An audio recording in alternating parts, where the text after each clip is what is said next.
Bonsoir à tous. J'avais envie de vous proposer un petit bonus pour plusieurs raisons. D'abord parce que par un réflexe pavlovien, on est à peu près à l'heure et au moment de la journée où je prépare mon cours d'habitude, donc j'ai envie de préparer un cours pour vous, même si l'année est finie, hein, hélas. Deuxièmement, parce que l'année était un peu amputée.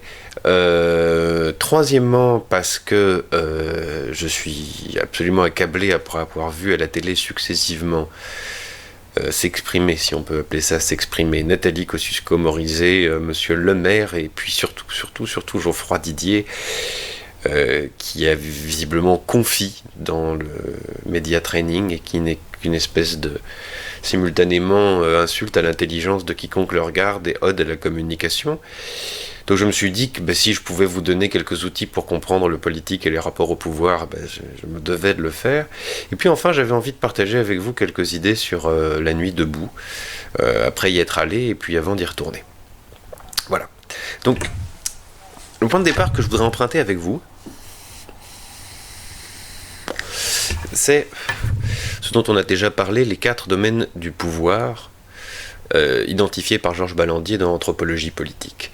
Ces 4 domaines du pouvoir forment ce dont le pouvoir s'empare. En d'autres termes, en voyant qui s'empare de ces 4 domaines-là, on peut comprendre qui a le pouvoir dans telle ou telle société, qu'il y ait un État ou non. Alors, on peut partir de 2 comme Bauman, on en parlera dans un instant, mais là on part de 4.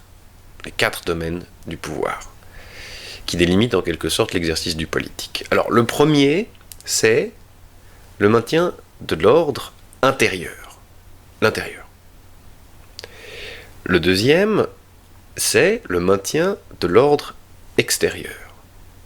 Le troisième domaine, c'est ce qu'il appelle l'ambiguïté, c'est-à-dire comment est-ce qu'on justifie les inégalités dans une société. Et le quatrième domaine, c'est la sacralité, c'est-à-dire ce qui fait que le pouvoir doit représenter quelque chose de plus, quelque chose de supérieur que la simple somme des rapports de force en jeu et des personnes qui exercent le pouvoir. Voilà, 4 domaines. Maintien de l'ordre intérieur, maintien de l'ordre extérieur, ambiguïté, sacralité. Ce qui est intéressant aujourd'hui, c'est que pour les mêmes raisons, les personnes qui exercent le pouvoir, si on imagine que ce sont les représentants de l'État, aussi bien dans leur action à l'intérieur qu'à l'extérieur, souffrent d'une remise en question très forte, non seulement de leur sacralité, puisqu'on ne cesse de les traiter de pratiquants de la politique politicienne, de politicards, de petits affairistes, de technocrates, etc. Ils souffrent d'une mise en question de leur caractère sacré, de représentants de la République. Et par ailleurs, on ne leur accorde aucune légitimité dans leur discours sur l'ambiguïté, c'est-à-dire ils n'arrivent pas à justifier les inégalités qu'ils proposent, notamment dans l'organisation du marché du travail. Bon. Alors je vous fais un dessin. Bon, alors 4 domaines. Hein. L'intérieur, l'ordre extérieur, la sacralité, l'ambiguïté. Donc ici on a les inégalités, on a le plus, pourquoi nous sommes plus que ce que nous semblons paraître. Ici on a l'ordre extérieur, et ici avec maintien de l'ordre et force de l'ordre, maintien de l'ordre intérieur. Bon, et on voit que lorsque ces deux-là font défaut, ces deux-là sont en crise et on est obligé de passer à la force. Or, quand Zygmunt Bauman nous dit que aujourd'hui le pouvoir est divisé en deux, entre ce qui est capable de légitimer la décision, de prendre la décision, et ce qui est capable de faire, alors vous voyez bien qu'on peut le reprendre comme ça, c'est-à-dire que systématiquement, on aura une capacité politique qui sera plutôt de ce côté-là, ou la discussion se passera plutôt de ce côté-là. Le peuple est-il souverain, hein? Donc c'est la question de la souveraineté qui se joue là. C'est-à-dire qu'est-ce qui pourra justifier le maintien de l'ordre à l'intérieur et le maintien de l'ordre à l'extérieur. Inversement, c'est la capacité économique qui est capable de modifier en tout cas c'est ce qu'il dit dans le monde postmoderne, l'ordre. Voilà. Alors, juste une parenthèse. On s'était dit avec Zygmunt Bauman que la société liquide, la société postmoderne, s'est caractérisée selon lui par la séparation de deux modes d'exercice du pouvoir. Celui qui est capable de décider est désormais séparé de celui qui est capable de faire. Le pouvoir économique, qui est un pouvoir diffus, qu'on n'élit pas, qu'on ne choisit pas, a le pouvoir de faire, tandis que le pouvoir politique a la légitimité pour décider. Alors, ça nous amène tout simplement à comprendre que lorsque, par exemple, ces fonctions sont séparées, avec d'un côté la capacité à être légitime et de l'autre la capacité à faire, on a tout bêtement une crise du pouvoir. Voilà. Bien. Alors.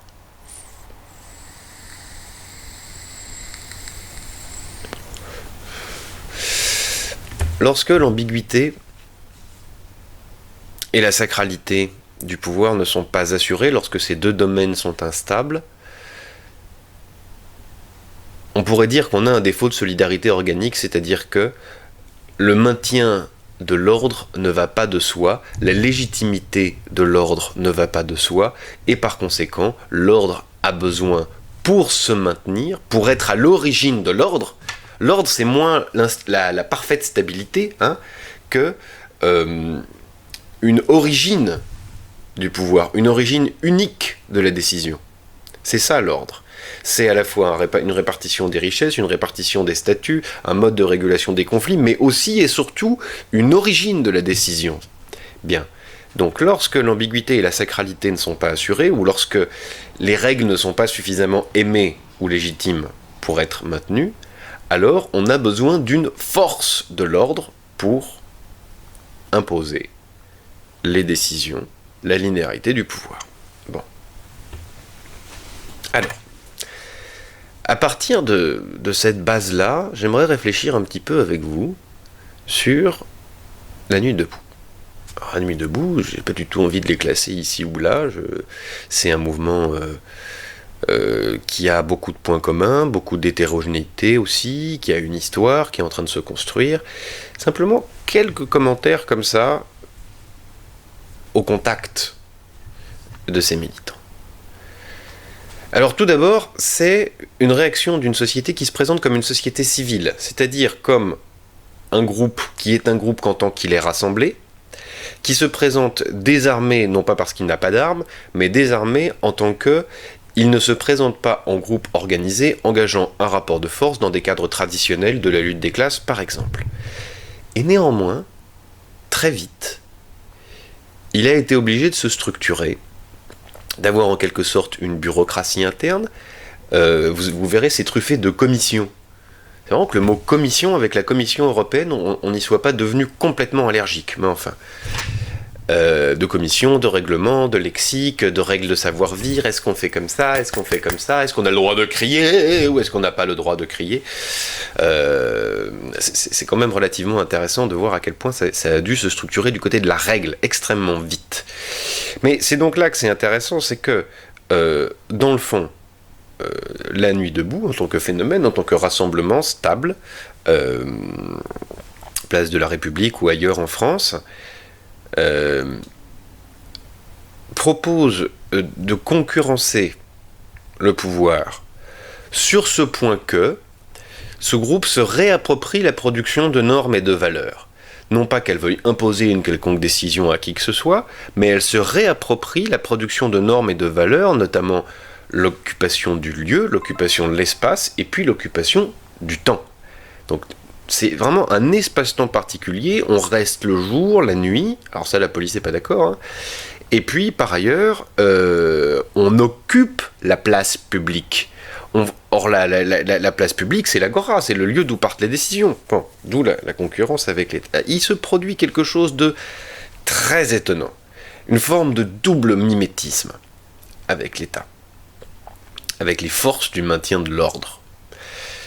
La première forme de mimétisme, c'est celle dont je parlais, c'est qu'en se réappropriant la production de normes et de valeurs, la première chose que fait ce groupe, et c'est peut-être bien pour exister, je ne sais pas, hein, mais c'est de reproduire une administration avec des règles, hein, avec un lexique, avec des savoir-vivre, avec des commissions, avec des assemblées, etc., etc. Donc vraiment, on recrée en quelque sorte, en premier temps, un règlement, c'est-à-dire un principe d'administration extrêmement horizontal, égalitariste, mais aussi extrêmement rationnel en un sens. Bon. Qui refuse les petits leaders, qui n'est pas dans la chair, qui est vraiment dans une forme d'égalitarisme. Mais ne doit-on pas avoir toujours en tête que lorsqu'une administration surgit, c'est-à-dire un ordre, elle doit soit être aimée, soit s'imposer de manière violente ou contraignante. En d'autres termes, est-ce qu'on ne se rend pas compte qu'il y a toujours une violence administrative et que lorsqu'on administre un lieu, il y a une part de violence à l'intérieur de ça. Alors ça, c'est une chose.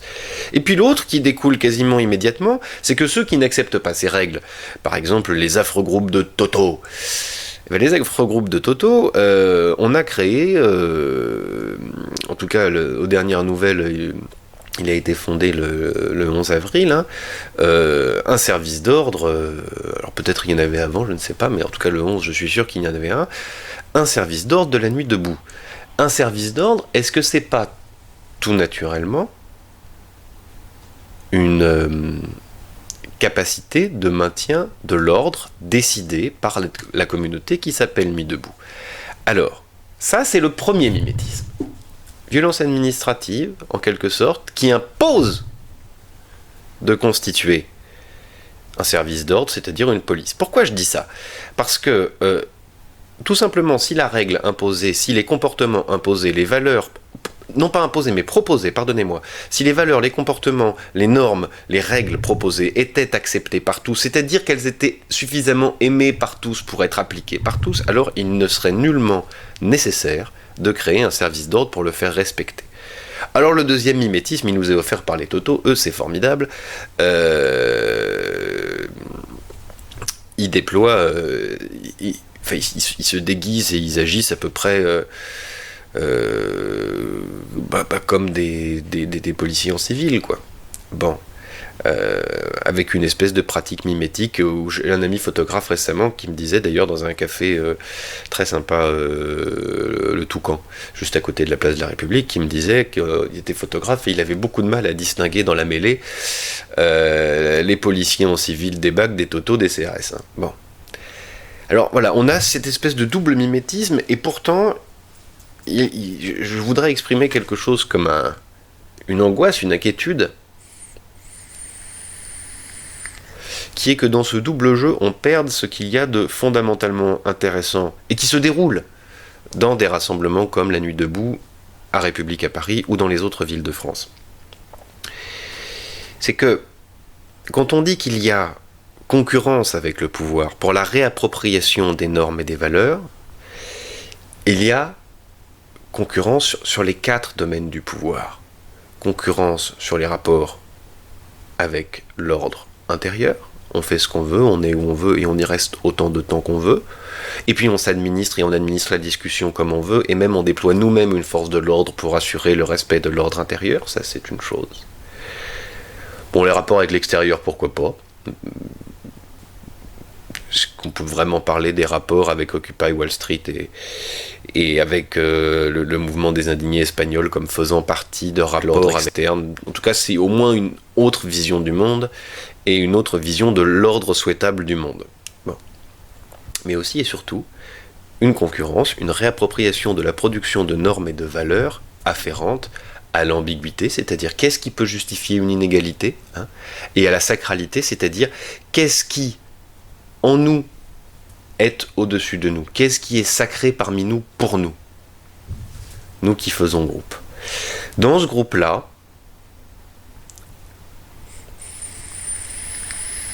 dans ces groupes spontanés en ce sens que n'importe qui peut y venir et partir quand il le souhaite, et je dis bien n'importe qui peut venir et partir quand il le souhaite, il y a un certain nombre de points qui, pour moi, relèvent du sacré. Et en fait, de l'inévitable. et du très profond dans la vie sociale et qui est peut-être aujourd'hui trop violemment nié par le fonctionnement administratif des États modernes dans l'espace géostratégique des démocraties libérales. C'est le genre de blabla que j'apprenais à Sciences Po, mais enfin qui ont pourtant une vraie capacité à vous aider à comprendre les façons de penser de nos braves hommes politiques. Bref, ces domaines-là ces éléments sont. D'abord, il n'y a rien qui dépasse et qui doive précéder. Non, soyons plus simples. Il n'y a rien qui dépasse la valeur de la socialisation produite par la fréquentation. En d'autres termes, la simple fréquentation a une valeur extraordinaire. La société que j'habite, c'est celle des gens avec qui je vis et que je fréquente là, maintenant. Et c'est de là que sort la règle, que sortent les normes, que sortent les valeurs essentielles avec lesquelles je vais travailler. En tout cas, c'est là qu'est le lieu de négociation légitime. Alors pourquoi je dis que c'est inévitable ? Tout simplement parce que quelle que soit la culture qui règne dans un pays, quelles que soient les entreprises culturelles qu'on va utiliser pour bombarder un pays d'idées, de pratiques, de normes, de valeurs, les lieux où ces cultures, ces normes, ces pratiques, ces représentations, ces valeurs vont être réinterprétées, c'est à l'échelle de la fréquentation. À l'échelle du pays, mais comme on dit dans nos pays en France, c'est-à-dire un peu partout, c'est-à-dire en gros une échelle de 20 km², quoi. À l'échelle de là où on se fréquente. Bon. Donc premièrement, l'échelle de la fréquentation, qui s'oppose par son humanité, par le fait que les corps sont là, face à face, les uns avec les autres, immédiatement, par exemple, à la mondialisation, qui se définit comme une intensification des flux d'agents économiques et techniques. Dans une intensification de flux, il n'y a pas de fréquentation. C'est-à-dire qu'il n'y a pas cette civilité, cette qualité inhérente à chaque être humain qui permet au sujet, en tant qu'il est un peu maître de lui-même, d'entrer en relation avec les autres et d'agencer ces relations avec les autres de manière harmonieuse. Bon. Alors voilà. La fréquentation. Deuxième valeur, le temps long. Alors ça, j'ai rien à en dire, je trouve ça formidable, le temps long. Voilà. On prend son temps. Même s'il y a des interventions qui sont minutées, on prend son temps. Troisième, évidemment, ça implique des pratiques. Par exemple, on prend son temps parce que comme ce qui est le plus important, ce n'est pas d'être le plus productif, mais par exemple de prendre son temps pour augmenter la qualité de la fréquentation, alors je peux ne pas aller au travail et rester sur la place, ou y passer la nuit, au lieu de dormir pour être un agent économique efficace le lendemain. Bien. Alors, la troisième norme, et qui pourtant ressemble un petit peu à ce que j'exècre et qui relève des règlements, me paraît extrêmement importante, et je dirais que c'est un principe de non-communication. Alors c'est bourré de pratiques qui cherchent en quelque sorte à éviter la novlangue des politiciens, mais aussi à éviter l'accaparement de la parole par des orateurs professionnels. Hein. Il faut parler vite, un langage que tout le monde comprend, quoi. Sinon on est ridicule dans un lieu pareil.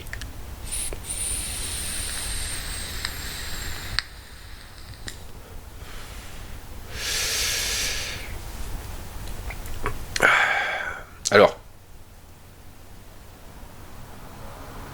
ça c'est très intéressant, ça me fait un peu penser au principe de la rhétorique, c'est-à-dire l'exigence d'une langue simple et éminemment politique, non pas parce qu'elle est débile ou niaise, mais parce qu'elle est sans artifice, sans professionnalisation et qu'elle est accessible à tout le monde, et en ce sens elle est précieuse. C'est la langue qui permet à chaque sujet d'une société de pouvoir s'exprimer à égalité avec les autres, avec la totalité des membres de cette société. Alors, le quatrième point, il est beaucoup plus difficile, et beaucoup plus intéressant encore. Le dernier point, c'est que, quatrième point ou dernier point, c'est que dans la nuit debout, il n'y a pas de frontières, sauf la place de la République. En ce sens que des gens d'autres quartiers peuvent venir, des non-parisiens peuvent venir, des non, comment on appelle ça, franciliens peuvent venir, Et puis même des non-français peuvent venir. En fait, tout le monde peut venir dans ce lieu de fréquentation qui se réapproprie d'une certaine manière la production de normes, de valeurs, de pratiques militantes. Tout le monde peut venir. Donc il n'y a pas de frontières, mis à part un règlement qui demande un certain type de conduite. Et cette absence de frontières, elle n'est pas internationaliste.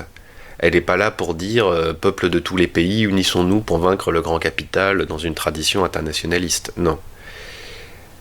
Elle revendique pas non plus, comme on dirait dans les écoles de sciences politiques, un transnationalisme. Non, en fait, simplement la question de la frontière ne se pose pas. La seule manière dont elle se pose, la question de la frontière, c'est dans la non-récupération.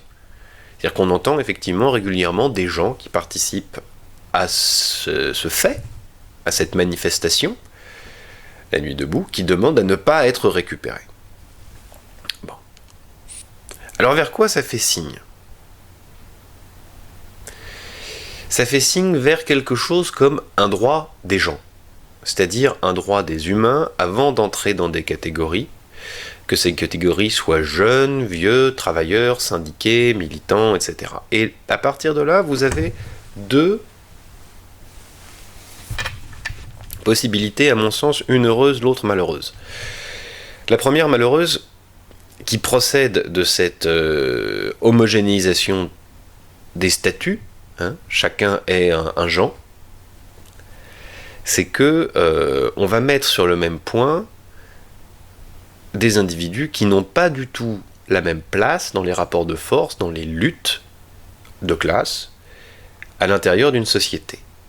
En ne décrivant pas les uns et les autres comme bourgeois ou comme prolétaires, en ne décrivant pas les uns et les autres selon leur profession, en ne séparant pas les uns et les autres comme hommes ou femmes, ou comme sujet de telle ou telle discrimination raciale ou religieuse, bref, en abolissant les partis et les groupes militants, en fluidifiant en quelque sorte l'échange, en le rendant beaucoup plus confortable, on fait l'économie des luttes qui vont derrière, et on est obligé de les retraduire dans une façon de prendre position collectivement qui n'engage pas de rapport de force. En tout cas, ça c'est un risque. Ça c'est un risque. L'autre opportunité, et je reprends exactement les mêmes termes, c'est que en s'adressant à ceux qui, en chacun, méritent le respect avant d'appartenir à une classe, avant d'appartenir à une minorité, avant d'appartenir à un groupe militant, on s'adresse à la personne humaine. Et on milite pour le droit de la personne humaine. C'est-à-dire, en fait, le droit de l'étranger, c'est-à-dire le droit de celui qui n'a pas de droit normalement, si on fait un petit peu de philo. Et ça, c'est culturellement, profondément, extrêmement intéressant. Parce que on peut revenir à des choses très concrètes avec cette idée de droit des gens ou de droit de l'étranger, ou de droit tout simplement de la personne humaine. C'est en quelque sorte que on est en train de négocier les droits de la personne avant qu'elle travaille, avant qu'elle soit un travailleur. À quoi j'ai droit avant de travailler ? À quoi j'ai droit avant d'avoir des papiers ? À quoi j'ai droit ? Alors, ce sont des perspectives complètement utopistes. On peut par exemple dire je vais faire un revenu universel en France ou en Finlande. Bien sûr, on peut le faire, ça serait même très intéressant, mais on n'aurait pas résolu la question. Est-ce que je donne un revenu universel à tous les étrangers qui sont là ? Et puis, comment on fait tenir économiquement un système pareil ? Moi, je suis sûr qu'on pourrait le faire, mais vous voyez bien que les questions ne sont pas tranchées. Voilà le type de questions qu'on se pose en réalité à partir de là. Dès lors que mon militantisme, c'est de mettre sur la place publique la revendication de mes droits en tant que personne, et non pas en tant que travailleur, et non pas en tant qu'habitant. Est-ce que j'ai pas le droit, en tant que personne humaine, à avoir un logement, de la nourriture et un revenu ? Avant même de poser la question de savoir si j'ai le droit à un travail pour pouvoir me payer un habitat et de la nourriture. Voilà. Donc, il s'agit d'un côté d'un loisir distrayant essentiellement et permettant à peu de frais et sans engager de rapport de force d'oublier ces rapports de force-là, et puis la lutte des classes. Et puis de l'autre côté, il y a là un travail culturel puissant et enthousiasmant de mon point de vue, de militantisme pour quelque chose comme une civilité qui, entre humains, qui précède l'attribution de droits aux travailleurs, qui précède l'attribution de droits aux citoyens, qui précède l'attribution de droits aux compatriotes. C'est vraiment un droit entre humains, qui se négocie de manière conflictuelle à l'intérieur d'assemblées, sur la place publique qui est délimitée à l'échelle de la fréquentation, mais qui ne part pas de rien, qui a une culture, qui a un héritage, qui a une histoire, et qui devient en quelque sorte autonome vis-à-vis des structures de l'État, la capacité à discuter et à produire son droit dans la négociation et la fréquentation étant une disposition de chaque personne civile, en quelque sorte. Voilà, j'avais envie de penser encore un peu avec vous. Je vous souhaite un excellent examen jeudi. Voilà. Amusez-vous bien surtout, et puis pensez.